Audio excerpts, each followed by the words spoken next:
Hello everyone.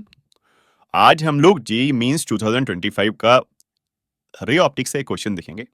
इस question में एक थिन कॉन्वेक्स लेंस दे रखा है जिसके एक साइड पे हम पॉलिश कर रहे हैं और हमसे पूछा जा रहा है कि एक्सिस पे ऑब्जेक्ट को किधर रखें ताकि इमेज उस ऑब्जेक्ट के ऊपर ही बने।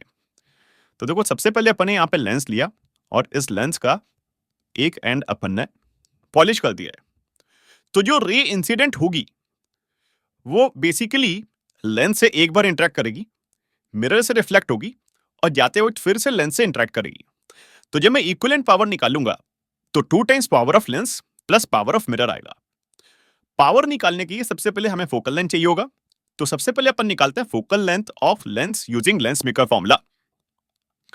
यहां पे वैल्यू अगर मैं साइन कन्वेंशन के साथ पुट करूं तो ये अपन को फोकल लेंथ मिल जाएगा r upon 2 times mu minus 1।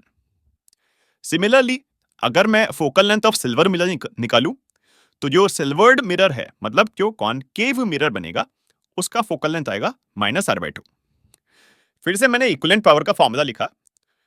अच्छा, अब अपन को ये पता है कि पावर ऑफ लेंस जो होता है वो 1/f होता है और पावर ऑफ मिरर जो होता है वो -10 1/f होता है। तो यहां पे मैंने फॉर्मूले में वैल्यू पुट कर दी -1/f equivalent equal to 2 times fl -1/f0। और मैं अब f0 और fl का वैल्यू विद साइन पुट कर देता हूं। तो ये वैल्यू आ जाएगा -1/f equivalent equal to 4 times mu minus 1 upon r minus of minus times 2/r। Solve करने पर अपन को इक्विवेलेंट फोकल लेंथ मिला है minus times r upon 4 mu minus 2, और जो कि मिलना भी चाहिए था नेगेटिव में, क्योंकि अपना रिजल्टेंट जो मिरर है वो कॉनकेव मिरर बनेगा। अब ऑब्जेक्ट को अपन कहां रखें? तो ऑब्जेक्ट को अगर अपन चाहते हैं कि इमेज ऑब्जेक्ट के ऊपर ही बन जाए तो मुझे सेंटर ऑफ कर्वेचर पर रखना पड़ेगा।